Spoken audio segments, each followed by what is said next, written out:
Good day. I'd like to introduce myself. I'm the Reverend Marion Lucas Jeffries. I am one of the co-coordinators of the Environment Network for the Diocese of Nova Scotia and Prince Edward Island. I'd like to welcome people to this first in what we hope will be a YouTube series stemming from our weekly gatherings called Physically Distanced, Spiritually Connected by Creation. I'm speaking today to Nina Newington, a writer, gardener, and activist. She and her wife live in what she calls a ramshackle farmhouse on the North Mountain of Nova Scotia on the traditional and unceded territory of the Mi'kmaq people. Her new novel is Cardinal Divide, and it's due out in September. Nina, amongst other things, is also a member of the Healthy Forests Coalition. And so I'd like to say welcome, Nina. Hi, thank you for having me, Marion. Now, the idea for this interview was quite spontaneous. About 10 or 15 minutes into your presentation during Physically Distant, Spiritually Connected last week, I realized that you had some really important information to share and that I hadn't hit the record button. So when people expressed appreciation for your talk, the idea of an interview just fell right out of my mouth. And I'm really glad that you agreed to our conversation today. So I'd like to begin by asking you if you might explain to us what the Healthy Forest Coalition is and what it does. Sure. So it was formed about 4 years ago out of a bunch of individuals and organizations who came together really to push for forestry reform in Nova Scotia. We would like to see the province move towards a much more sustainable stewardship of our forests, using ecological forestry practices and not the practices that are currently happening. It's about 1,500 people at this point are signed up, but there's a core working group and lots of fabulous information there. Okay, so how did you or why did you get involved? I think I had been following the posts of one of the Healthy Forest Coalition members, a man called David Patricon, a retired biologist, who has a blog called Nova Scotia Forest Notes. Actually, it's NS Forest Notes, and it's a wonderful source of information about forestry. Because I had actually been involved with Extinction Rebellion and had been part of blocking a logging road near Bridgetown this time last year to protect an old forest. And I've been passionate about forests for a long time. I used to play hooky from school and go sit in an oak tree for the day. Forests have always been a place of sort of survival and sustenance and delight for me. So now I want to help them. Great, great. And so in your opinion, what are the most important forestry issues facing Nova Scotians today? The biggest one is that our forests have been degraded and are still being degraded in a really horrifying fashion. Back in 1958, pretty much a quarter of the forests of Nova Scotia were over 80 years old. And now we're down to 1%. And that's just terrible. Yes. It's a result of a tremendous move towards clear cutting. And actually that 1% figure was from 2003. And if anything, the clear cutting has progressed even faster as the machines have gotten bigger. Wow. And at the same time, here we are in a climate crisis and a biodiversity emergency. Yeah. And the last thing in the world we should be doing is cutting down our forests. So Nova Scotia forests have really suffered from being treated as an economic resource without regard to their inherent value or their value to people in other ways and to all the wildlife and the creatures that live in them. And that really begins when, well, you could say it began when settlers arrived, because we've been doing a great deal more damage than the Mi'kmaq ever imagined anyone would do. But in the early part of the 20th century, the pulp mills came to Nova Scotia looking for timber. And they said, well, we need about, we would like to get timber from you. And the province said, well, let us ask our official foresters, how much timber do you think we can supply? And they said, I think it was 500,000 cubic feet. And the mill said, well, no, we won't come. In that case, we need 1 million. So what did the province do? It did what it's done ever since. It told the foresters to go away and redo their figures and say, yes, we can supply you with more forest, with more fiber than in fact the forest can support. And in a very little thumbnail way, there's a description of what's happened ever since. So, we're now seeing a forest that has been progressively degraded over all of those years. Well, so we have more and more trees that are in a 1 to 20-year-old range, and fewer trees that are over 60 years. So it used to be 59% of the trees were over 60 in 1958, and now it's about 12 or 13%. So we're losing the biodiversity that comes with our forests. Nova Scotia is part of what's called the Acadian Forest region. And the Acadian forest is really sort of a mix between the boreal forest of the north, which is mostly conifers, spruce and fir, and the more hardwood forests of the south. So you get red maple and yellow birch and sugar maples and ash and oak. So it's really an amazingly diverse and interesting mix, but it's also really been threatened. As the pulp mill industry has dominated, they're really the most interested in softwoods, in the conifers. So the forest has been borealized. When they have regrown trees, they tended to spray with glyphosate, now that they have that, to kill off the hardwood seedlings that would regenerate and leave only the softwoods, the spruce and the fir that they want.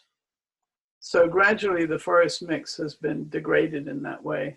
And we really desperately need to protect the little bit that's left. I live in Southwest Nova Scotia, and since between 2000 and 2018, we've lost 15% of our forest cover. That's just in the last 18 years. That's a lot. And the forest industry is looking at Southwest Nova Scotia because it's really the last remnants of mixed hardwood forests. And when you're talking about really high value forests as far as biodiversity and climate and nature and all of the ecosystems that depend, what you want to see are multi-aged, multi-species forests. So forests that have a whole mix of, you want to see diversity. Right. Diversity in age and diversity in species. And that's not what is being supported by the forestry industry. And I think that's been very painful to watch. It's a big issue, and it's a hard one to tackle, isn't it? So what are the answers? Well, the government under the NDP, they introduced a natural resources strategy after lots and lots and lots of consultation. And during that consultation, what they discovered was that Nova Scotians really care about the forests, and they really don't like clear cutting. Now, clear cutting is not the only way of degrading a forest, but it's a pretty obvious way. And as the machines get bigger and they want to chew through forest faster, there seems to be ever more pressure to do it on that kind of scale and at that kind of speed, and do it all year round, regardless of when the birds are nesting or anything else. So the answer really, I think, has to begin with changing our mindset about the forests. And that was what came through really clearly with that natural resources strategy, was that it began with the idea that we should be looking at the forest not as a source of fiber, but as a whole wonderful, valuable, inherent world that had value to itself and also value to people in many different ways, and not just as a source of fiber, as the industry likes to refer to it. And that means beginning to change the whole ethic of how we look at land use. And, you know, right now, where we are ecologically on the planet, that means we have to do that in every direction you look. So it's not different from the forests. This is just a place that we can start, because Nova Scotia has a lot of forest, and it still has a tiny bit that can be protected and can be a seed source and a base for rebuilding a wonderfully biodiverse forest. Because actually forests are the natural climate solution. They are, you know, a wonderful way to simultaneously address climate change and biodiversity loss. And this is something people don't know. They think, oh, forests store carbon in the branches and the leaves and the twigs and the trunks of the trees. But actually, at least twice and maybe 3 times as much carbon is stored in the first meter of soil in the forest as in all of the trunks and the branches. So that's 2 to 3 times more carbon is in the soil. And what happens when you clear cut a forest and you suddenly let sunlight blast down onto that forest floor is that the carbon is released. So when you cut a forest, not only are you cutting down all of the trees that sequester carbon, you're also releasing a very large part of the carbon that's stored in the forest floor. And you know, the industrial forestry has liked to say, oh, you know, forests are a wonderful renewable resource. You can clear cut them and let them regrow, and 40 years later you can clear cut them again, and it's all green. But that doesn't take into account what happens to the forest floor. It doesn't take into account the fact that we actually don't have 40 years to wait around for the trees to start storing the carbon again. And also, particularly as climate change affects us, forests are beginning to not regrow in the way they used to. As we see more wind events and storm and fire and droughts and invasive pests, and sounds like all the biblical plagues, doesn't it? Yeah. We can't count on the forests being as resilient as they used to be. They actually need our protection and restoration really quite desperately, because changes are coming that are in a faster scale than nature is used to dealing with, you know, whether it's birds or trees. So, answers. I'm straying off into problems again, but it's easy to do.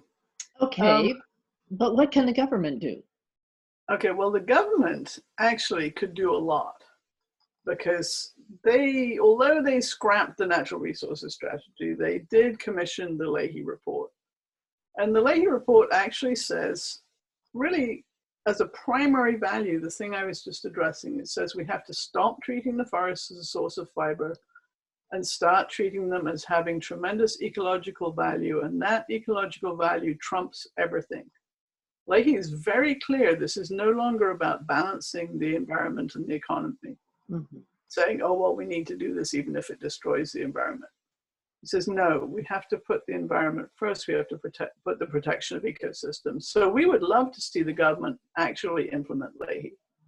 Okay. What they've not been doing, however, is really doing that. So it's been 2 years. It'll be 2 years in August since the Leahy report came out. During the last 2 years, the government has approved another 46,000 acres of clear cut, when Leahy called for a radical reduction in clear cuts. Wow. So what we want is for the government to stop approving any more harvest plans right now until it's implemented. Because this is crazy. You know, the forestry industry is sitting on the sides going, oh yeah, we can keep talking as long as we can keep cutting. And we can't keep doing that. Mm-hmm. So we need the government to actually implement Leahy. And that means they need to start with a real survey of the ecosystem, of what we have, and engage in a serious land use planning that would involve people from communities, not just forestry industry. It would involve the Mi'kmaq, it would involve forestry workers. It would involve everybody getting in and saying, these are the things we care about and this is what needs to be looked after and protected. And if that were to happen, it would be a really significant shift, because what currently happens really is that the forestry industry calls the shots. Mm-hmm. It's hard to believe that the government will successfully do this without a serious shakeup at the Department of Lands and Forestry, because although I think that actually in Rankin, the minister would like to see real forestry reform, he's not in full control of that department. The department is basically run by dinosaurs of industrial forestry, and they are completely obstructing everything. So we need some change there. So we need a new department. So what can